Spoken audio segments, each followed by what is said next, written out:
स्वतंत्रता के 75 वर्ष बीत गए हैं, लेकिन भारतीय चिकित्सा के साथ आज भी सौतेला व्यवहार हो रहा है। केवल कानूनी सौतेला व्यवहार नहीं करता, बल्कि नौकरशाह भी सौतेला व्यवहार करते हैं, सरकार भी सौतेला व्यवहार करती है। उसका लेटेस्ट उदाहरण है राजस्थान। राजस्थान में नौकरशाहों ने जो एलोपैथिक डॉक्टर हैं उनकी रिटायरमेंट की उम्र 2 साल बढ़ा दिया, लेकिन आयुर्वेदिक डॉक्टरों की वो रिटायरमेंट की उम्र नहीं बढ़ाया। आयुर्वेदिक डॉक्टर हाई कोर्ट गए, हाई कोर्ट ने कहा कि नहीं, रिटायरमेंट की उम्र समान होनी चाहिए। इसके बावजूद राजस्थान की सरकार ने हाई कोर्ट का आदेश लागू नहीं किया, उसको इंप्लीमेंट नहीं किया। राजस्थान की सरकार सुप्रीम कोर्ट आ गई है। चूंकि सुप्रीम कोर्ट का जजमेंट है कि रिटायरमेंट की उम्र समान होगी एमबीबीएस डॉक्टरों की और बीएमएस डॉक्टरों की। अब राजस्थान सरकार के पास कोई ज़्यादा आर्गुमेंट नहीं बचा हुआ है, इसलिए राजस्थान की सरकार सुप्रीम कोर्ट में बार बार तारीख ले रही है, कोशिश ये कर रही है कि जो आयुर्वेद के डॉक्टर हैं वो कैसे भी करके रिटायर हो जाए। ये हुआ सरकार के द्वारा सौतेलापन और नौकरशाहों के द्वारा सौतेलापन। तीसरा ये है घटिया कानून।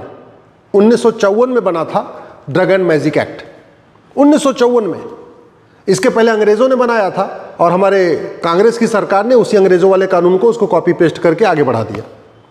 ये कानून क्या कहता है कि 54 ऐसी बीमारियां हैं जिनका इलाज योग में है, आयुर्वेद में है, नेचुरोपैथी में है, उसके बारे में आप गारंटी नहीं ले सकते, उसके बारे में आप प्रचार नहीं कर सकते, उसके बारे में आप कह नहीं सकते। अब ये कानून बनाया क्यों था अंग्रेजों ने, वो आपको बताता हूँ। क्योंकि जो 54 बीमारियों का प्रचार करने से रोका गया है, उन 54 बीमारियों का इलाज उस समय एलोपैथी में था ही नहीं। तो अंग्रेजों को अपनी एलोपैथी को प्रमोट करना था, इसलिए उन्होंने कहा कि इन 54 बीमारियां जिनका इलाज चरक जी ने बताया है, महर्षि सुश्रुत ने बताया है, महर्षि शारंगधर ने बताया है, महर्षि वाग्भट ने बताया है, महर्षि माधवकर ने बताया है, इलाज है, फिर भी आप प्रचार नहीं कर सकते। तो क्या होगा, धीरे धीरे करके लोग योग, नेचुरोपैथी, आयुर्वेद से दूर हो जाएंगे और एलोपैथी की तरफ शिफ्ट हो जाएंगे। आप जरा देखिए, ये कानून ये कहता है कि आप अंधापन और रतौंधी का प्रचार नहीं कर सकते कि हम इलाज कर सकते हैं, जबकि अंधेपन और रतौंधी का इलाज योग, आयुर्वेद, नेचुरोपैथी में है।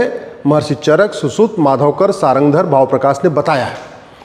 ये कानून क्या कहता है कि आप कैंसर का, मोतियाबिंद का, गूंगापन का, बहरापन का इलाज करने की गारंटी नहीं ले सकते, इसके इलाज का प्रचार नहीं कर सकते, जबकि इन बीमारियों का इलाज महर्षि चरक, सुश्रुत, महर्षि माधवकर, भावप्रकाश, सारंगधर ने बताया है और योग, नेचुरोपैथी, आयुर्वेद में इसका इलाज है।